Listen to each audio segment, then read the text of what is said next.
A Caribbean island paradise, and a volcano wakes after lying dormant for centuries. With the lives of 10,500 people at stake, volcanologists rush to the scene. Then a catastrophic eruption sends an avalanche of red-hot rock and ash cascading down the mountain. In the panic, no one knows how many islanders are dead or why the volcano took so many by surprise. But one man predicted this event.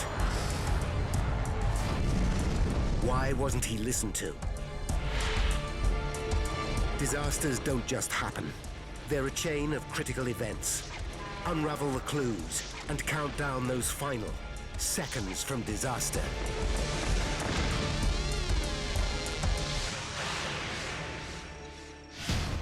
These people are in the wrong place at the wrong time. A raging inferno of volcanic rock is thundering towards them. They have just seconds to escape certain death.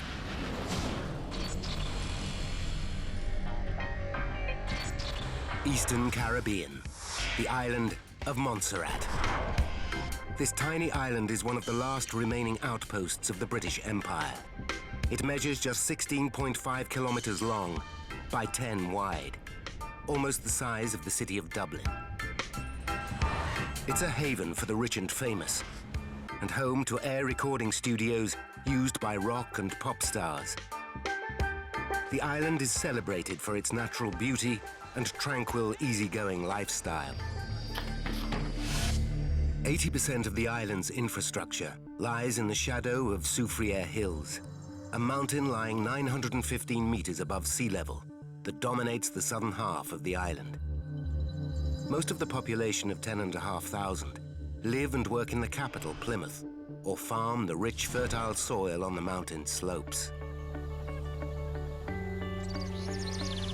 On the northern flank lies the village of Farrell's Yard, home to Delia Pond. It is a paradise, and because everybody is so friendly towards one another, we never have a care in the world. I guess we are brought up in a way to accept life for what it is. Delia has lived in Montserrat her entire life and is a mother with 6 children. She rents a small holding where she grows vegetables to sell on the neighboring islands. David Lee is an American missionary who has lived on Montserrat for 15 years.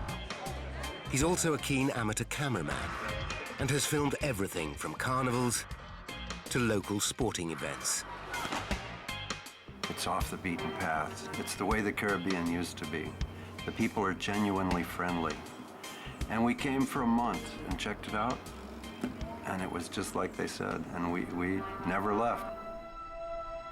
But beneath this tropical Garden of Eden lies a hidden menace. The lush vegetation and productive soil belies a lethal reality.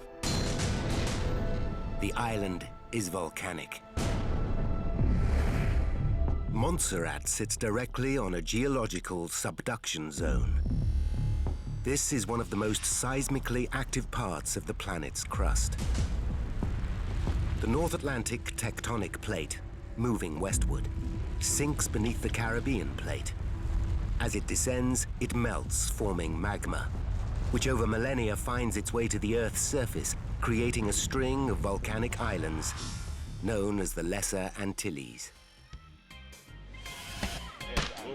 But Montserrat has shown no signs of major volcanic activity for approximately 370 years.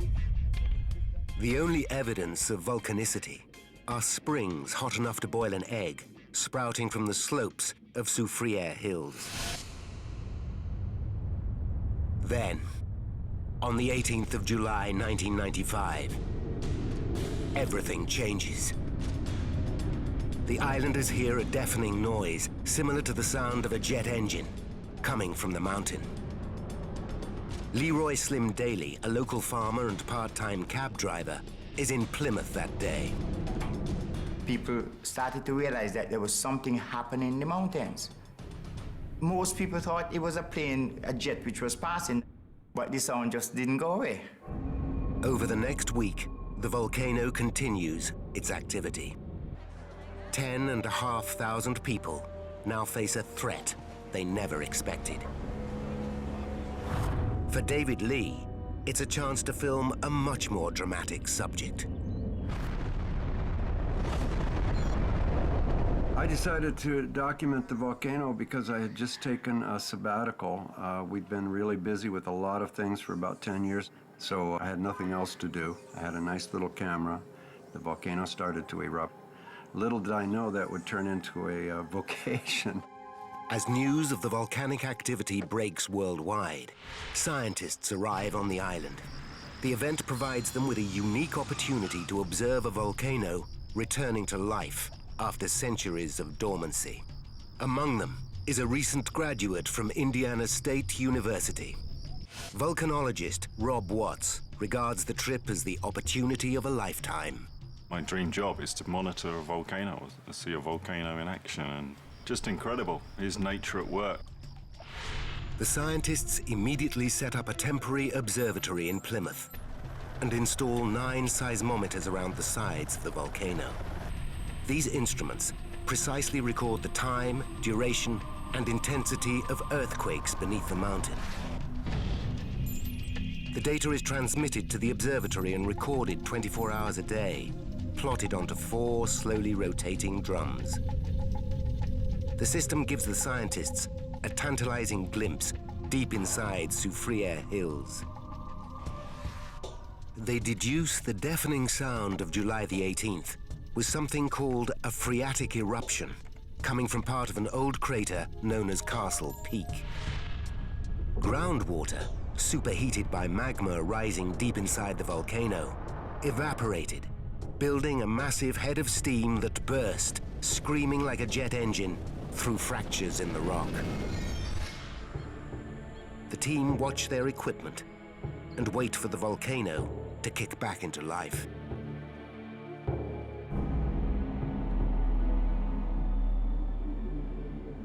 A month after the initial activity, amateur cameraman David Lee decides to climb to the western edge of the crater, overlooking Castle Peak.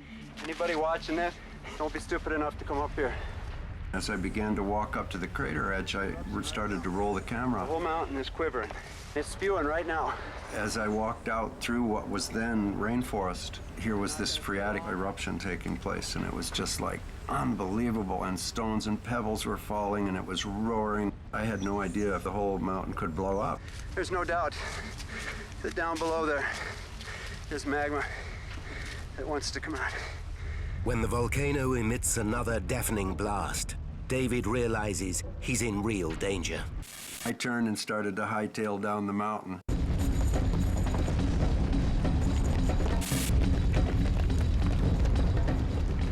Okay, Lord, put my trust and faith in you. You're my refuge and strength in every trouble. That was my last trip up there, folks. It's clear to David that his adopted home has revealed a new and dangerous character. Do I look scared? Let me take it and put it on auto. Now do I look scared? I'm not out of here yet. I'm only down about 600 feet. If the whole thing went, wouldn't have a chance up here. The whole top of the mountain was just shivering, shivering, shivering, up and down under your feet. And you could feel this awesome power underneath vibrating, wanting to come out. With the volcano showing signs of life, Montserrat is now a ticking time bomb. Red-hot lava deep in the magma chamber is rising rapidly inside Soufriere Hills on the island of Montserrat. But scientists are unsure whether the volcano is entering another, more dangerous phase of activity. Then, a month after the first blast, another larger phreatic eruption fires a cloud of ash, mud, and steam 2 kilometers into the air. The vibration rocks Montserrat. The locals stare nervously at the darkening skies. The southwest of the island is showered in a thick cloud of volcanic dust. Half an hour later, the billowing pall of grey ash clears. As the sun breaks through, it reveals an uncanny scene.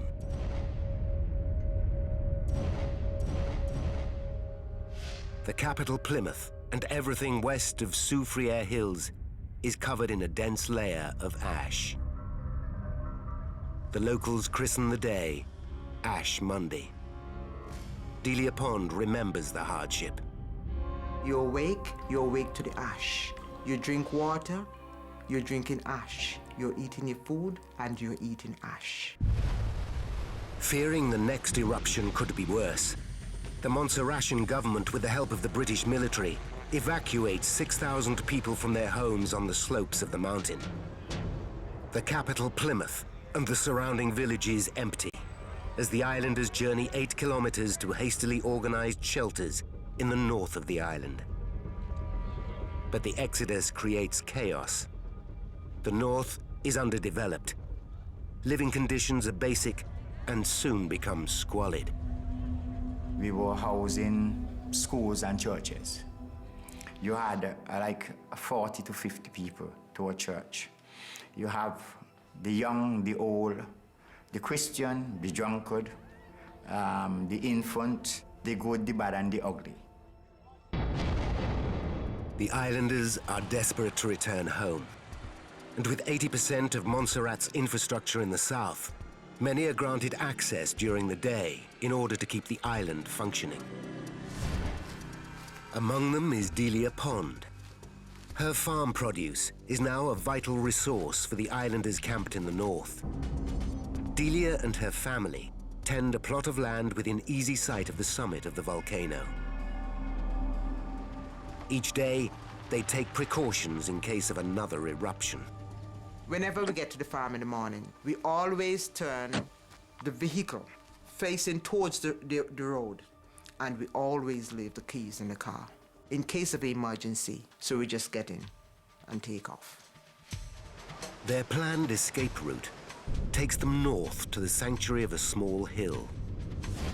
On the slopes above Delia's plot, another farmer, Harry Lewis, rents several hectares. He and his wife borrowed money to prepare and plant the land. Like Delia, it's their only livelihood. By September, the islanders are allowed home and start to see a new sight on the horizon. A large mound of rock and ash is growing on the summit of the volcano. This bizarre development confirms the scientists' worst fears. It's known as a lava dome, an unstable bulbous mass formed by successive deposits of thick, viscous lava. If the sides of this lava dome collapse, a deadly cocktail of red-hot rock and ash will cascade down the mountainside in what's called a pyroclastic flow.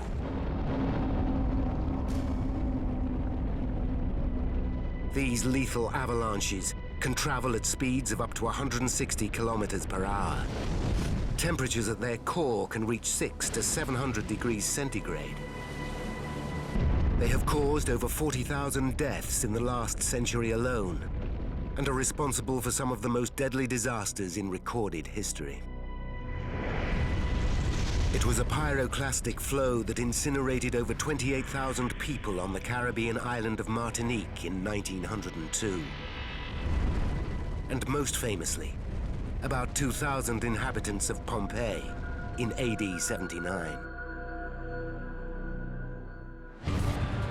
Faced with this threat, the islanders return north, and Rob Watts and the scientists keep an eye on the lava dome. While I was measuring, I could sit and watch the dome and watch the activity, watch big rockfalls spoil away from the dome. I just became fascinated with the whole way it was growing.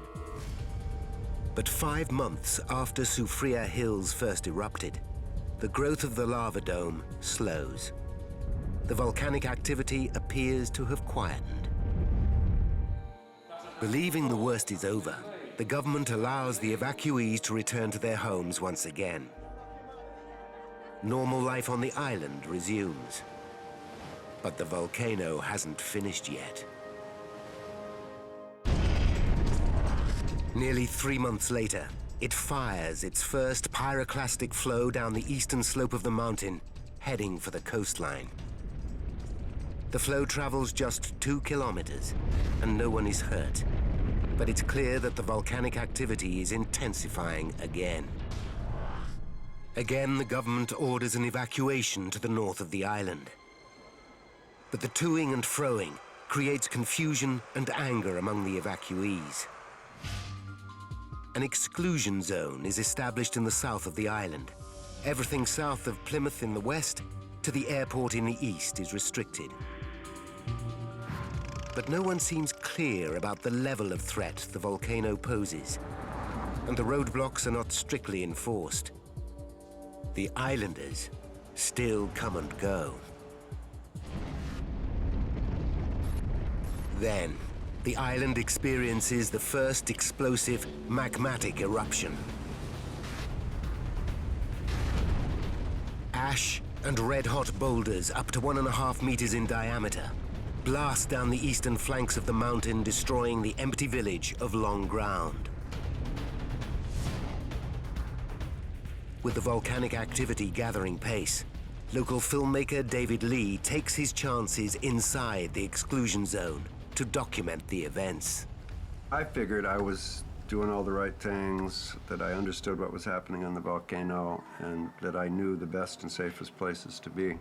And I would, one way or another, sneak around the checkpoint to be able to get some of the images that I was able to get, some of the very interesting pyroclastic flows coming down virgin valleys and stuff like that. Really incredible things. I'm in town.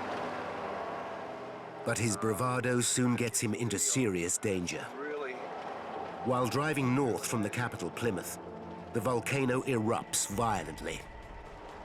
When I looked up, I saw this tremendous black cloud coming across the sky, pitch black. The blast showers the southwestern side of the island in a thick cloud of ash and mud. In a matter of seconds, day turns to night. Pitch black with lightning and thunder going everywhere around you, just striking everything on the roads, on the trees, on the houses. I think that was the most concerned I ever was for my life. It's high noon. But who would ever believe it? Can't see a thing. Can't see a thing. We're trapped in here. Be nice to get out of this area alive. 14 minutes later, the ash cloud begins to clear. It's been a lucky escape for David. But the volcano still hasn't finished. It's preparing to blow with a deadly force that will destroy this island paradise. For nearly 2 years, volcanic activity on the Caribbean island of Montserrat has been escalating. The scientists realize this unique opportunity to observe the intensifying activity at close quarters is narrowing. With the pressure growing, the British Geological Survey send a new member of the team. Volcanologist Sue Loughlin, a postgraduate from Durham University in Britain, flies in to help monitor the situation. I stepped out of the airport and looked up, and there was this great big steaming volcano. Within minutes of arriving, I was watching pyroclastic flows coming down the flanks of the lava dome, so it was quite a sharp introduction to what was going on here. The lava dome has developed a pointed spire and is now highly unstable. Magma is accumulating near the crater. The scientists install instruments called tilt meters on the slopes of the volcano. These enable the team to track the slightest changes in the size and swelling of the mountain. As pressure from the rising magma increases, the lava dome swells. As the pressure releases, the dome contracts. The team knows that a pyroclastic flow is most likely to occur when the dome begins to deflate. By mid-1997, with a permanent observatory situated north of the volcano, the scientists calculate this cycle is increasing in activity from once every 20 hours to once every 8 to 12 hours. It's clear to the team that Soufriere Hills is building to a climax. On the 25th of June at 3 in the morning, seismometers at the observatory jump into life. David Lee and his son volunteered to work the night shift monitoring them. I actually videoed the seismic machine that night, and these hybrid earthquakes were every 50 seconds. I remember saying to my son, you know, it looks like this thing's going to have a baby. It looks like it's birth pangs. A new injection of molten magma deep inside the volcano is rising rapidly through the chamber, placing the lava dome under enormous pressure. As this pressure increases, injections of magma force themselves into the dome, destabilizing it. By 7 a.m., the seismographs are still recording the activity. But the weather is poor and little can be seen of the volcano through the wet fog. Scientists take to the air to monitor the activity closely. The imminent danger is broadcast to the islanders via the local radio station. All people inside the exclusion zone, including Bethel, Brahms Village, White's Yard, and Spanish Point, should leave immediately. Delia Pond and her family are among several farmers who are making an early start tending their fields inside the exclusion zone. But Delia leaves her radio in the car, and the mist conceals the mountain directly above her. She has no idea the volcano is about to blow. 1 minute, it's clear, and then it fogs over again. We can see the helicopter going overhead, but we cannot see the mountain. Near Delia's plot, Harry Lewis and his family also till the soil. By 12:45 p.m., seismographs at the observatory record a continuous tremor. Sirens are sounded in Plymouth, and the local radio station begins a continuous update on the developing situation. Activity at Soufriere Hills volcano. Magma rising rapidly inside the volcano expands the lava dome to its final breaking point.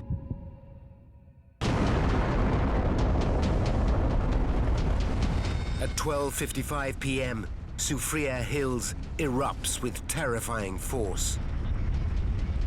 David Lee captures the enormous explosion on his camera. It was bigger than we'd ever seen before. And everybody was like, oh my God, they knew there were people in places they shouldn't be.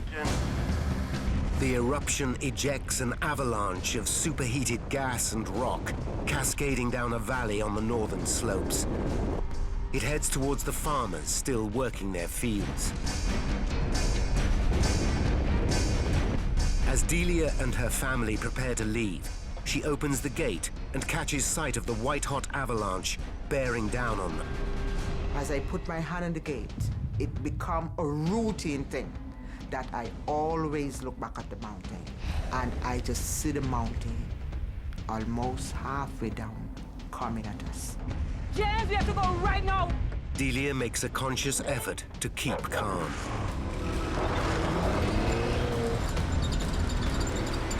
You're looking at something which is danger coming at you. I don't think it is wise to alarm the next person who would then turn around and cause a panic. But her husband James does panic and immediately takes a left turn out of the gate, heading downhill. We need to go uphill. As the volcanic wave gains ground, James fumbles with the gear stick. For some reason, he cannot get the car in reverse. They have just seconds to get to high ground. So then I have to say, all right, don't panic, take your time. Okay. And I counted like Calm. 1, 2, 3, reverse. Suddenly, the other farmer, Harry Lewis, drives towards them. In the panic, Harry's family made a run for it. In a bid to rescue them, he drives downhill into the path of the rolling inferno.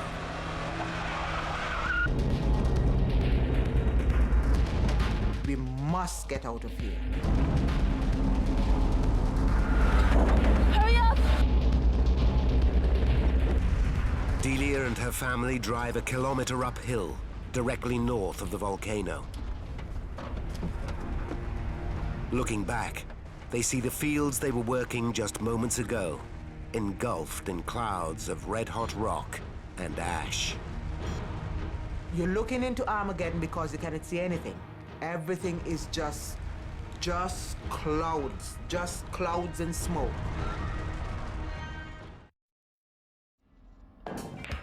In the village of Harris, 3 kilometers northeast of Soufriere Hills, cab driver Slim Daly plays pool in the rum shop. Slim is unaware of the drama unfolding. But as the extreme heat from the raging inferno reaches a gas station, the petrol ignites and the building explodes.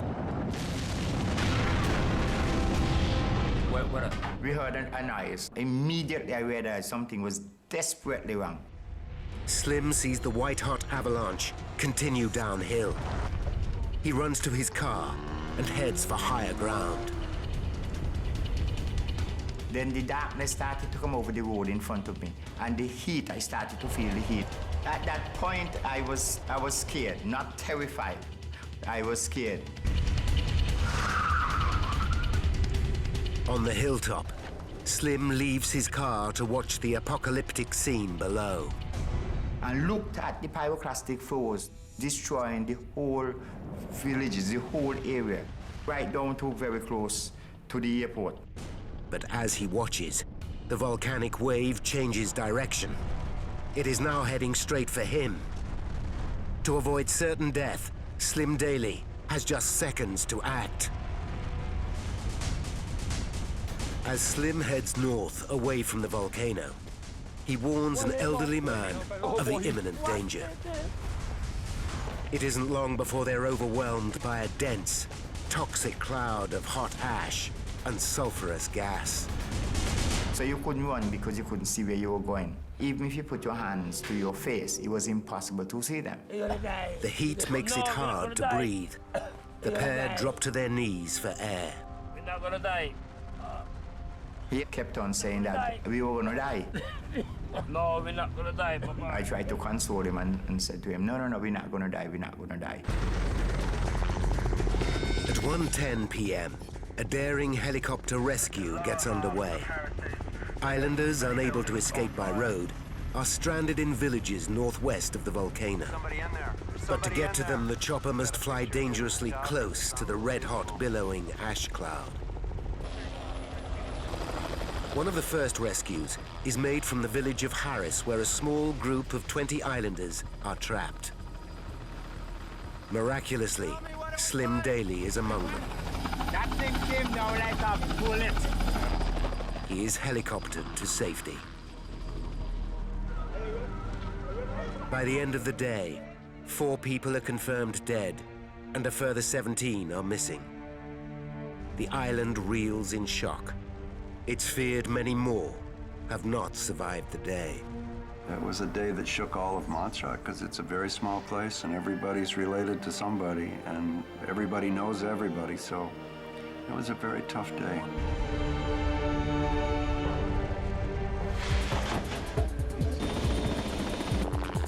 Immediately after, a team of scientists from the observatory explores why the volcano erupted with such lethal energy.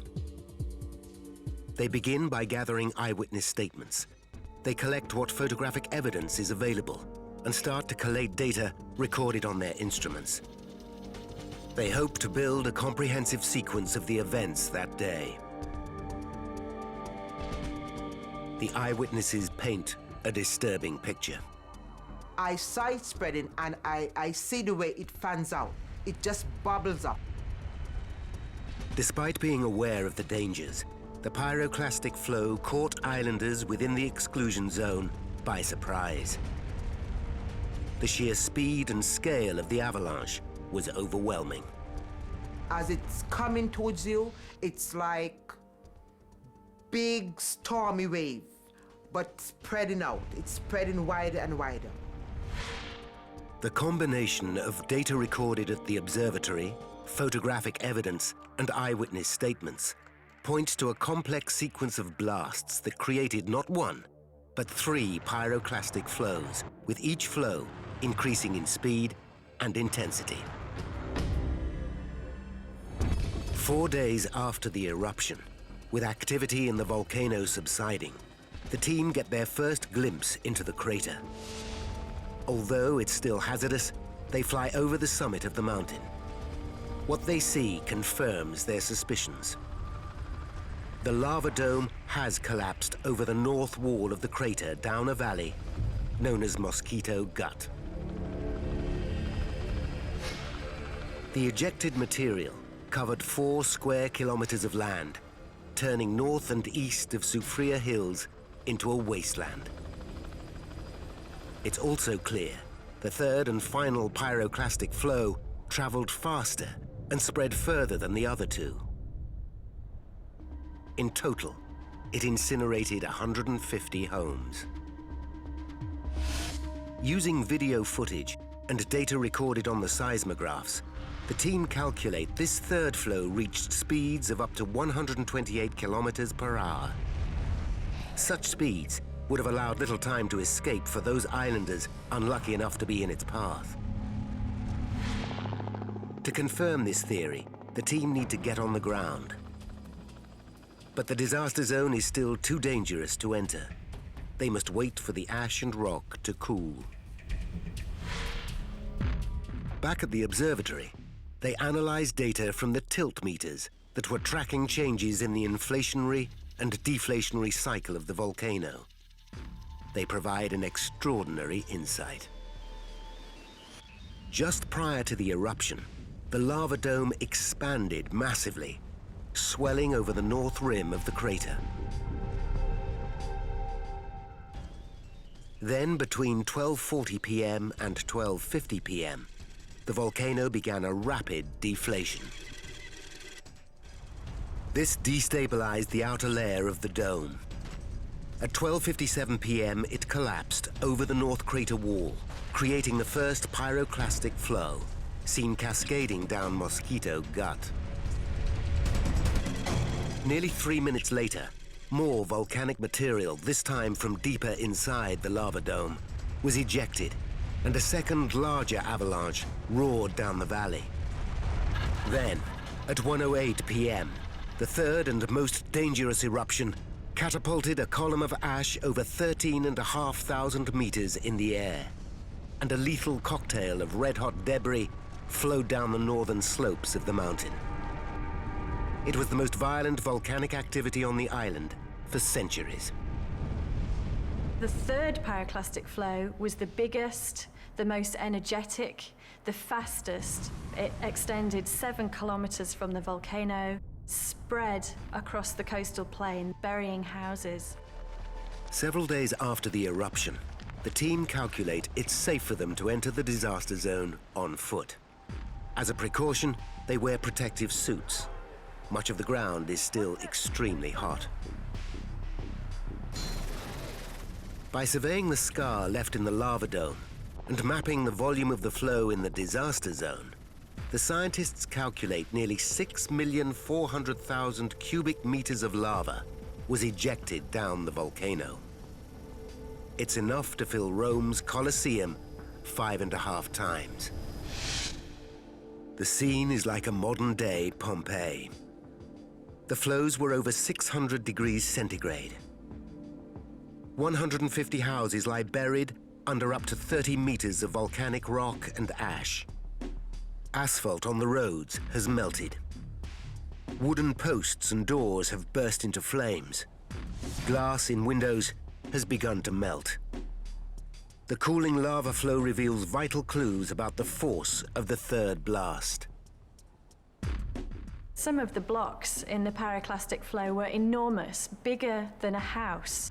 But one thing we did see on these blocks is friction marks. So it became clear that the blocks weren't rolling down the hill, they were bouncing so hard that they were actually partially melting. So you can imagine these enormous avalanches of bouncing, crashing boulders and rocks. But this terrifying scene holds the key to a deeper mystery. why the pyroclastic flow took so many by surprise.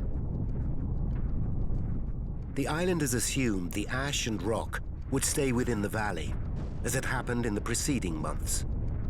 But they were wrong. After the first and second flows, the valley itself quickly filled with debris. The changing topography allowed the third, more violent flow to ride unimpeded over the path prepared by the other two. As it rampaged down the mountain, gathering momentum, it broke over the sides of the valley and traveled a total of 6.7 kilometers. What the farmers who had made these plans hadn't anticipated is that the topography that they were familiar with could change so very quickly.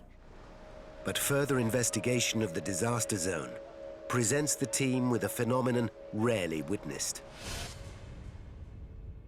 Above and beyond the destruction left by the heavy deposits of the flow, they find signs of severe scorching spreading out across the plains of Farrell's Yard. They realize it's evidence of a pyroclastic surge. As the flow's rock and ash cascades down the mountainside, the rock breaks apart, releasing superheated volcanic gases. This gas rapidly expands and acts as a white-hot hurricane that rides over the heavier debris of the flow itself. It burns everything it touches. It had melted windows, it had melted paint, it had twisted vegetation and fence posts, it had melted roofing tiles. The team calculate the surge reached temperatures of 400 degrees centigrade and traveled at speeds of 133 kilometers per hour. But it had another deadly attribute. It behaved in an unpredictable manner. Pyroclastic flows tend to remain in valleys. However, the surge above that can detach from the avalanche, particularly at bends in the valley. Halfway down the mountain, the valley the pyroclastic flows traveled in makes a distinctive change in direction. As the surge hit this bend, instead of making the turn, it detached from the pyroclastic flow and headed straight across the farming plains of Farrell's Yard. This explains the final mystery. Days after the disaster, the bodies of Harry Lewis's family are discovered.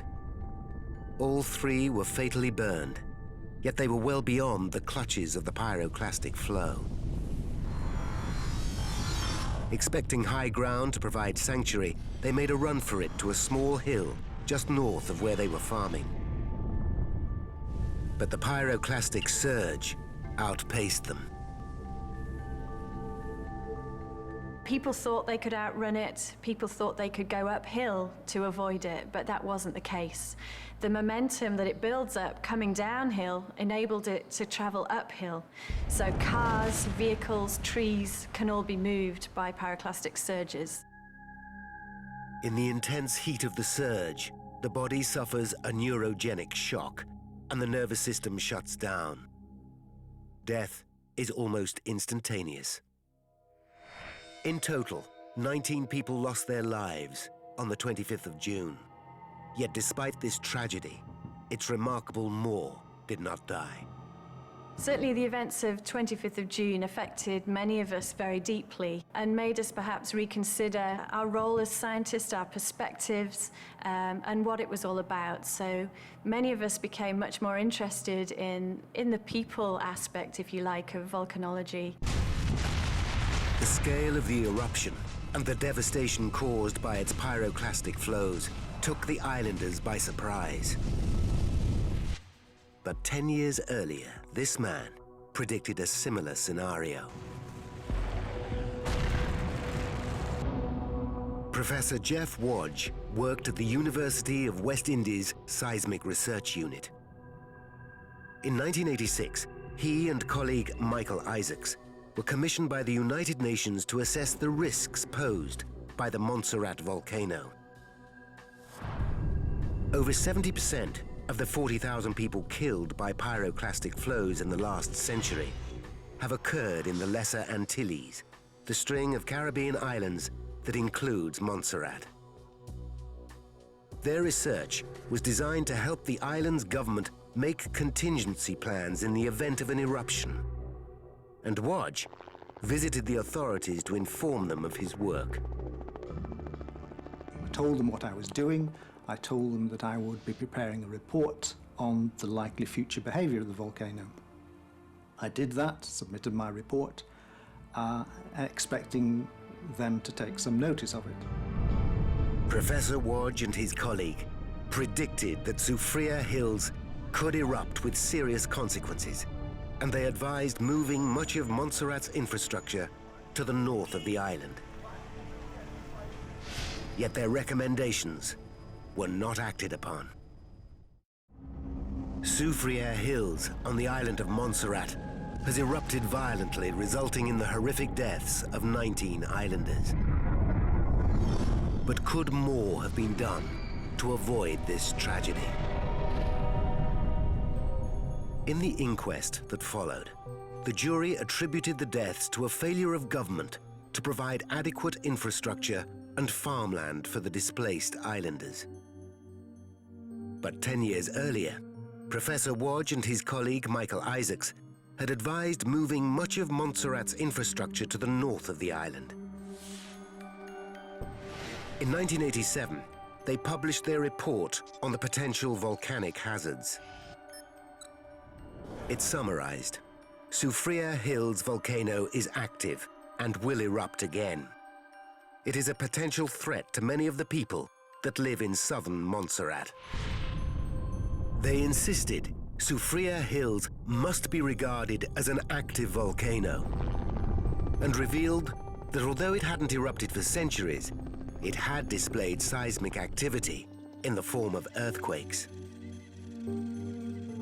These quakes had occurred most recently in the 1930s, and again in the 1960s. This, they argued, was evidence of the volcano trying, but failing, to erupt once every 30 years. Wodge forecast a potentially catastrophic eruption might occur in the mid-1990s, 3 decades after the last intense seismic activity. The report gave details of several different scenarios. It could range from a relatively small eruption that was contained within the crater to one that would then spill out of the crater and threaten the slopes of Plymouth. Yet forecasting volcanic eruptions is an imperfect science, and Wodge was only able to attach a 1% chance in the next century to his prediction. Faced with such odds, the government failed to act. But 10 years after the report was published, the professor was proved right.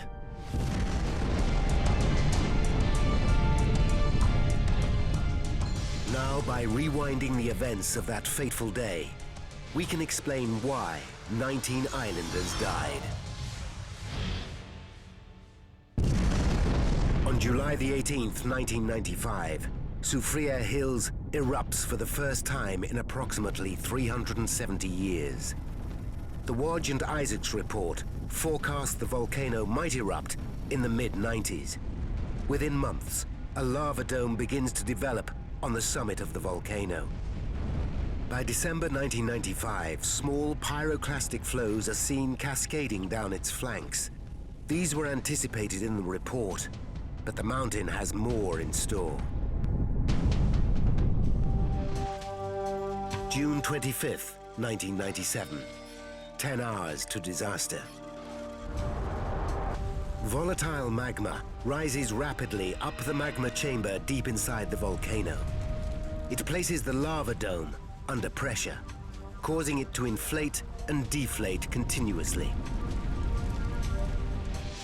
7 hours to disaster. Local farmers, including Delia Pond and her family, drive through checkpoints into the exclusion zone. 11 minutes to disaster. The first volcanic eruption occurs. The outer part of the lava dome collapses, and a pyroclastic flow cascades over the northern wall of the crater. 8 minutes to disaster. A second eruption occurs, and a larger avalanche of rock and ash pours down the same valley. Then at 1:08 p.m., a third massive eruption sends more volatile material racing down the volcano. It spills over the valley walls at speeds of up to 128 kilometers per hour. A pyroclastic surge breaks away from the flow and spreads across farmland. It sweeps through 3 villages, killing 7 people. The heavy debris continues down Mosquito Gut, destroying more villages, claiming a further 12 lives. In just 25 minutes, 19 islanders are dead. We made a calculated risk, and I just have to give thanks to the Almighty we survived. 1 month later, with the island still reeling from the disaster, one of Professor Wodge's more extreme scenarios comes true. Soufriere Hills blasts another massive pyroclastic flow down its scorched slopes. It hits the abandoned capital Plymouth and literally wipes it off the map. There was no further loss of life, but it could have been very different. Had the volcano erupted this violently initially, it could have killed thousands. Soufriere Hills has been active for more than 10 years. Today, just under 4,500 proud islanders still live on Montserrat, including Delia Pond, Slim Daly, and David Lee. But they are cornered in the north of this Caribbean paradise. Half of Montserrat is uninhabitable and is expected to remain so for a decade.